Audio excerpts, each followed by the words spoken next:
Hello, everybody, and welcome to the reality show. The Daily Objective, day 178 of the war in Israel. Sorry for the delay. Tech issues were put on earth by God to delay podcasts, it seems. Daniel's good. You know that. He's always good. We're just going to launch straight into it since we were delayed. So, Just quickly, did you say 77 or 78? 178. It's 7. Okay, 177. Excuse me. So, what we're talking about today is legal action which is being taken against the British government by a British-Palestinian man for the suspension of funding for UNRWA by the UK government. Now, we're going to talk a bit about this and what we think about it. So, just some details of context for anyone who's not been following. UNRWA had its funding suspended in January by a huge amount of its supporters, one of whom was the UK government. A number of them have now reinstated their funding. So, if we're talking about Canada, the EU, Japan, and so on. Now, the British government had suspended its funding, which it had already paid for the year, which was about £35 million. UNRWA's budget was just over $1 billion a year. So the pounds converted to dollars, that makes about 44 million. So it's about 4.4% of their budget. Not huge, but a notable part of it. And basically, the legal case is asserting that in having done so, the UK didn't follow proper procedure. And so that's what this case is about. It's going to be a judicial review looking at how that decision was reached.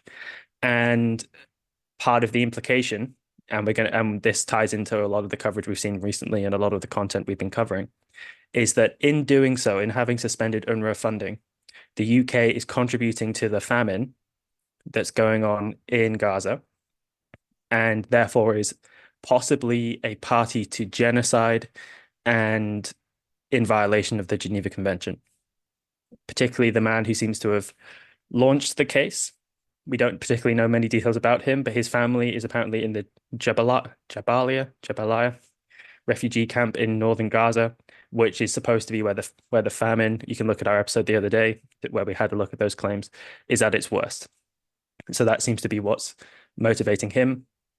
And I have to say that my first reaction to this is that the UK government is going to fight this and they're not going to reinstate their funding, although they've already paid it for this the 2023 to 2024 year. Partly because Rishi Sunak, the leader of the government, the prime minister, is up for re-election later this year, and it isn't very likely to play well to his base if he were to do this. However, given the actions of the Foreign Office in recent months, granting asylum to a guy who's claiming asylum refugee status from Israel on the grounds that Israel was an apartheid state, I have to say it's actually pretty up in the air, although that's my expectation. It's all to play for in the sense that they could well do this and they could well give in. So that's just some opening remarks. Daniel, what was your thoughts about this?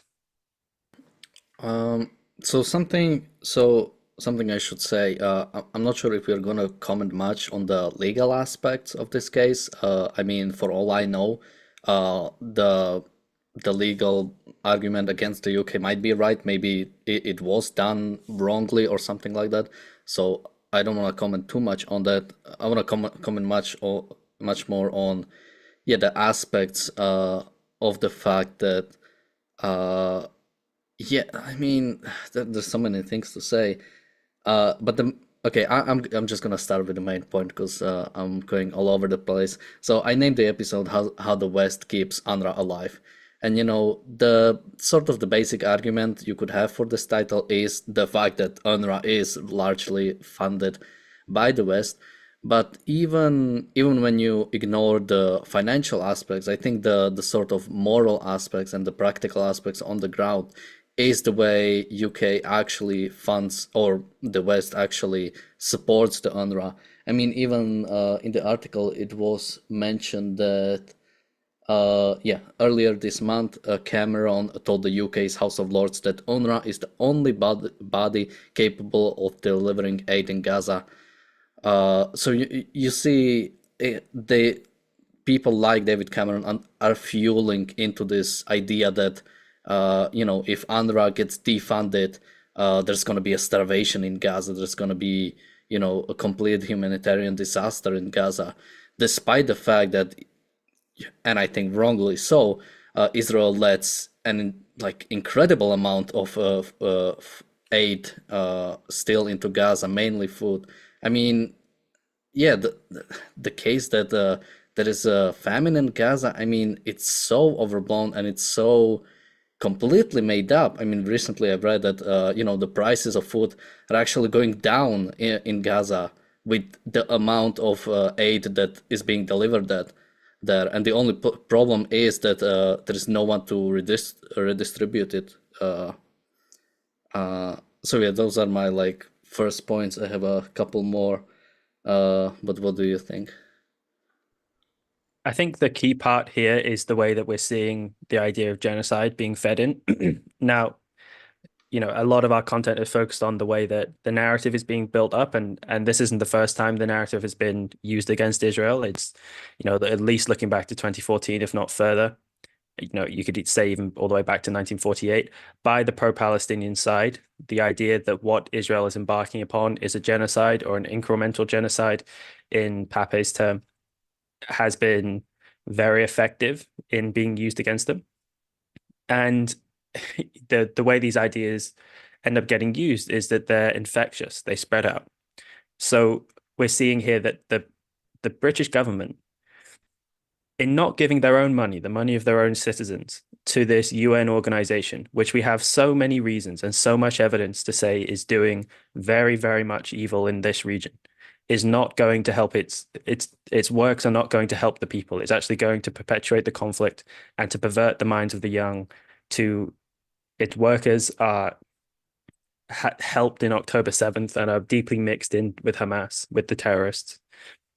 In not supporting this organization, our government, and by implication, you could even say me, are contributing to a genocide. Now, that's completely farcical. And the idea that what Israel's doing anyway is a genocide is completely farcical.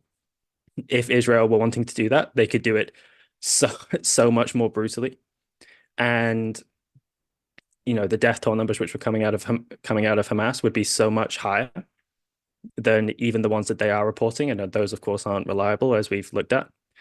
But so the idea of genocide is being used again underhandedly and purely for the reasons of expediency, and is being used in all areas of this. So people just need to look and see that genocide is not only not a feasible claim, but it's got power to it because people are very much moved and understand that what genocide is very, very serious.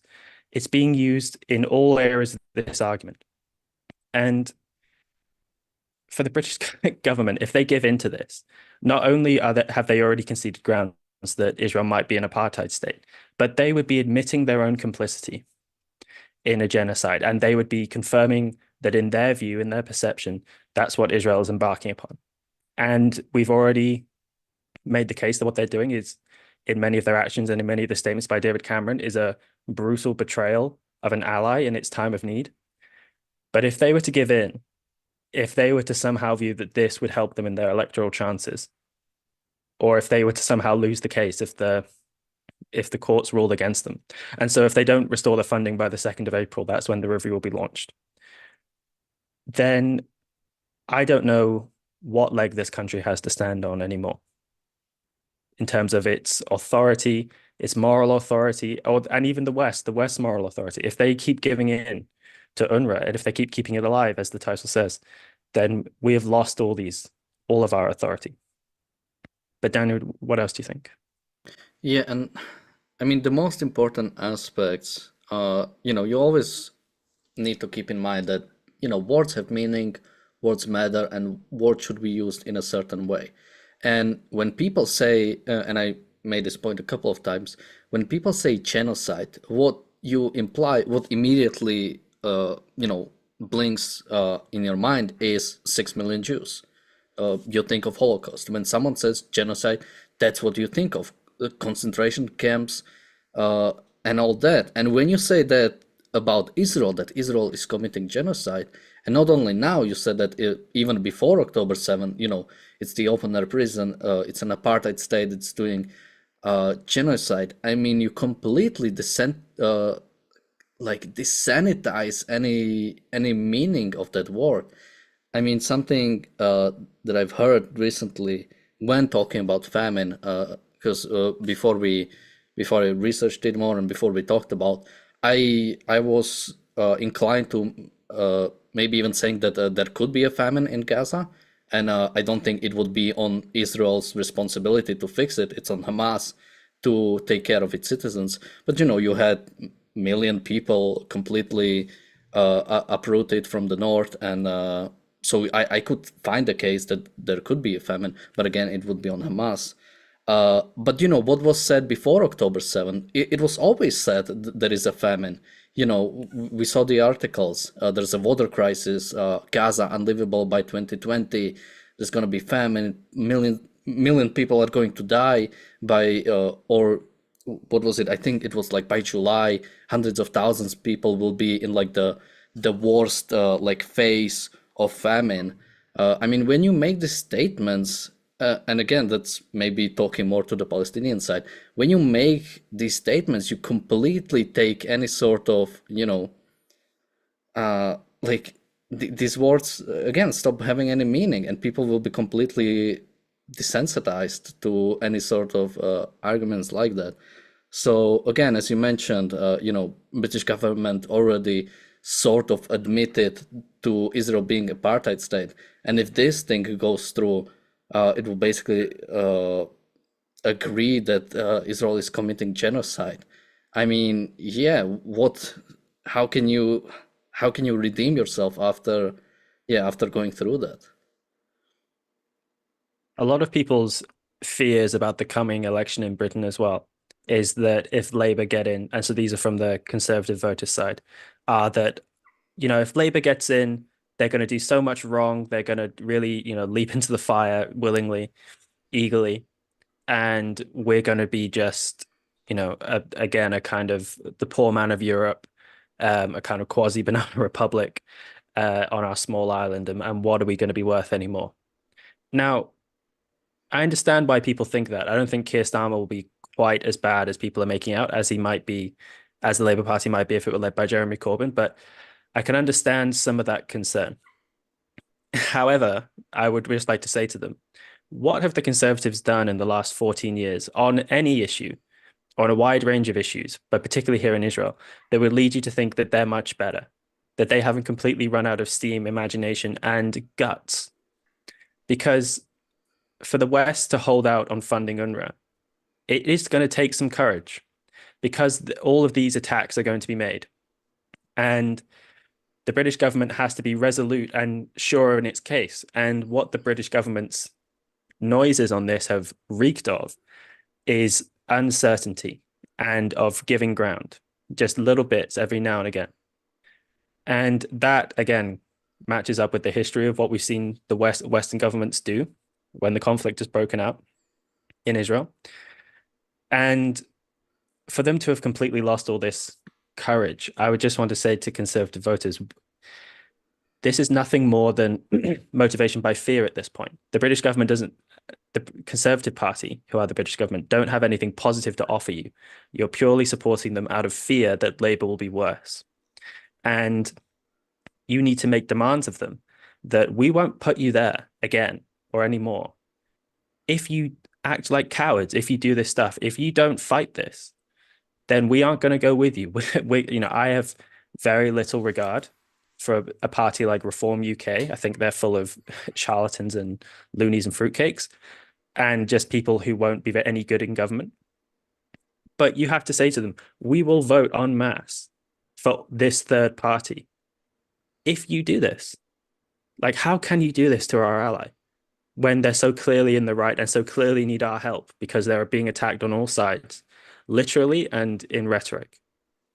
And yeah, so, and also you undermine our own country, not only in its moral authority in betraying an ally, but in its moral authority for admitting that you're complicit in a genocide. Now, I might be getting ahead of myself because the British government hasn't given in yet, but everything that we've seen them do suggests that they could well do that. And that should be a real fear for people in Britain that our Britain, that our Britain, that our government could do anything like that. And the trend is pointing in that way. Daniel, anything else on this? Yeah, so you asked what has the Conservative Party done for us, and funnily enough, earlier today I was watching clip from The Darkest Hour, the Yeah. the with Winston Churchill, or with Winston Churchill as a main character, and yeah, listening to his speeches, talking about the Nazis. I mean, imagine if we had someone like that today. Imagine if uh, David Cameron said we have to negotiate with Hamas. Israel has to negotiate with Hamas, or even in the case of Ukraine, Ukraine has to negotiate with Russia. And hearing that line, you don't negotiate with a tiger when you're had it in its mouth.